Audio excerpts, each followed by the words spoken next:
যে কোনো সেন্টেন্সকে affirmative, negative এবং ইন্টারোগেটিভ এই 3 রকম ভাবে আমরা কি করে লিখতে পারি। তো ফার্স্ট আমি হ্যাভ দিয়ে একটা সেন্টেন্স বোঝাচ্ছি। হ্যাভ দিয়ে এই সমস্ত সাবজেক্ট গুলো যখন হবে, I, we, you, they, boys, man, এই দুটো হচ্ছে প্লুরাল, এবং এরকম যে কোনো কেউ প্লুরাল এখানে বসতে পারে, আর এইগুলো বসবে। এরা যখন বসবে তখন আমাকে হ্যাভ ইউজ করতে হবে, আর হ্যাভের পাশে থার্ড ফর্মস ভার্বের ইউজ হয়। আর তখন আমরা I have taken the decision, we have taken the decision, এইভাবে আমরা কথা বলতে পারি। আচ্ছা, এবার এইখানটায় আরো অনেক কিছু আমরা বসিয়ে নিতে পারি অ্যাজ পার আওয়ার রিকোয়ারমেন্ট। আমাদের যেমন দরকার হবে সেইভাবে আমরা বিভিন্ন রকম অবজেক্ট ওখানে বসাতে পারি, আর এইগুলোর পাশেই শুধুমাত্র হ্যাভ ইউজ হবে। এইবার এই সেন্টেন্সটাকে নেগেটিভ করতে গেলে আমরা কি করব? তখন আমরা হ্যাভের পাশে একটা নট নিয়ে আসব। তাহলে I have not, we have not, you, they have not, we have not, এইভাবে আমরা সব বলে যাব।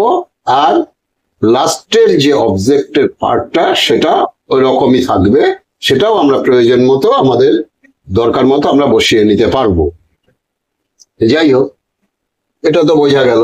এইবার এই সেন্টেন্সটাকে যখন আমরা ইন্টারোগেটিভ করব, ইন্টারোগেটিভ করতে গেলে আমাদের কিচ্ছু নেই, হ্যাভ গুলোকে আগে নিয়ে চলে আসতে হবে। এই যে হ্যাভকে আগে নিয়ে চলে আসলাম, এরা হ্যাভের পরে চলে যাবে, চলে যে তারপরে সেই ভার্বের থার্ড ফর্ম বসবে, বসার পরে আমরা ওদের যথারীতি ইউজ করতে পারবো। এর জায়গায় যদি আমরা অন্য অবজেক্ট ইউজ করি সেটাকেও আমরা ইউজ করতে পারবো। আচ্ছা, যখন নেগেটিভ হবে, ইন্টারোগেটিভের মধ্যে নেগেটিভ, তখন আমরা হ্যাভের পাশে এই সাবজেক্ট বসবে, তারপরে নট টেকেন বসিয়ে নেব। এবার এখানে যে কোনো ভার্ব ইউজ হতে পারে, তবে যে ভার্বই আসুক না কেন তার থার্ড ফর্ম ইউজ হবে, আর লাস্টে আমাদের প্রয়োজন মতো আমরা যে অবজেক্টের পার্টটা সেটাকে আমরা ইউজ করব।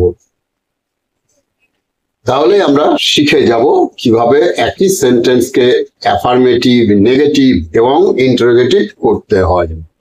যাই হোক, না জানা অ্যাফার্মেটিভ নর্মাল যে অ্যান্সার হয়, নেগেটিভ হচ্ছে সব না যোগ হয়ে যাবে সব সেন্টেন্সের মিনিং এর শেষে, আর এখানটাই একটা করে কোয়েশ্চেন আসবে যে আমি কি ডিসিশন নিয়েছি, আমি কি রেসপন্সিবিলিটি নিয়েছি, আমি কি মেডিসিনটা নিয়েছি, এইভাবে কোয়েশ্চেন হবে।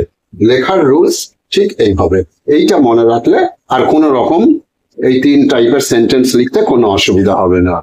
That's all, thank you.